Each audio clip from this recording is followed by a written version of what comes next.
I'm 60 and I forgot where I parked my car. It took me a whole day to find it. It all started on a normal morning when I decided to go to the supermarket for groceries. It seemed like a simple task, but it turned into an epic adventure. I took my shopping list and set off. My car is not new.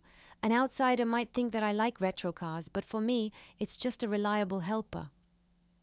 Arriving at a huge shopping center with a large parking lot, I parked my car at the far end of the lot, where there are often free spaces. This time was no exception. There were several cars parked nearby, and I chose one of the last available spaces. As always, I remembered that the parking lot was large, but I sincerely thought that I would not forget where I left my car. I went into the supermarket and spent about an hour there, choosing the best and most necessary items, from the freshest vegetables and fruits to my favorite cheeses and delicacies. I also had a mission: to stock up on my grandchildren's favorite sweets. When all the purchases were packed into bags, I went out to the parking lot and ran into a problem. My car was not where I had parked it. I looked closely. It was definitely not there. I began walking along the rows of cars, carefully examining each one, hoping to see a familiar silhouette. But no, my swallow was nowhere to be found. Should I use the clues? I had a rough idea of where I might have left it, but every row looked the same, and my fingers were numb from the cold grocery bags. Trying to remember if I had mistaken the parking lot, I went to the information pillar and Googled the parking map, but that only confused me. After walking for half an hour, I began to wonder if my car had been stolen. Various possibilities flashed through my mind, from simply forgetting where I had parked to more complicated scenarios. My phone was in my pocket, but I wasn't sure I could call for help myself. I needed help finding my car. I decided to ask the security guards for help. I am grateful to them. They were very attentive and patient. Together we walked through several dozen rows of the parking lot, while I described the color and model of the car to them.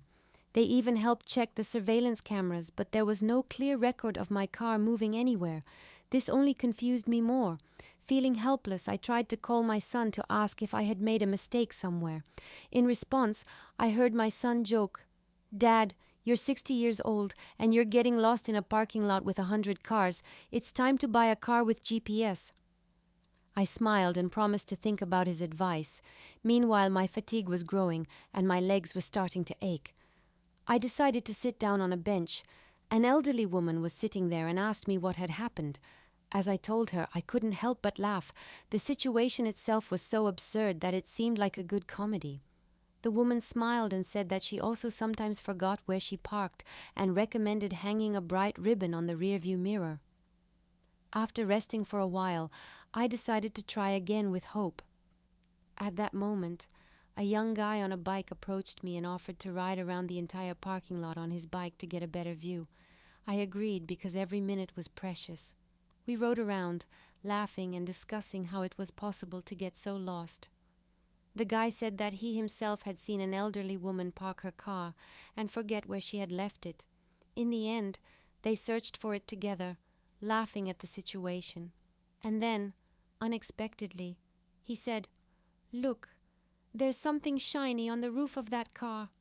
And sure enough, there on the roof of the neighboring car was my car alarm key fob. As it turned out, when I was putting groceries in the trunk, the key fob had fallen out of my pocket and landed on the roof of the car next to mine. Using the key fob, we activated the alarm and the car responded with a familiar sound. It was a real victory after several hours of searching. With a sense of relief and a big smile, I got behind the wheel and headed home. On the way, I thought about how, at 60 years old, I can still treat myself to adventures like this, which I will later enjoy telling my grandchildren about. And that forgetfulness is not a reason to be upset, but a reason to have fun. Realizing that this was a fun and useful life experience, I decided to make a video about it. After all, laughter and good mood do not depend on age. Since then, I always try to bring a bright ribbon or scarf to the parking lot and periodically check my pockets to make sure my keychain doesn't start its adventures without me. And of course, I promised myself to learn how to use GPS, because even at 60, you can be tech savvy and not forget the little things, and if it doesn't work out, don't get upset, just laugh. This story proved to me that age is just a number and that fun moments can happen any day. The main thing is not to be afraid to ask for help, be open to new experiences, and keep your sense of humor. After all, it is thanks to this that my 60s are years filled with enthusiasm, smiles, and sometimes a small loss of a car in a huge parking lot, which turned into a real comedy of life. Translated with deepl.com, free version.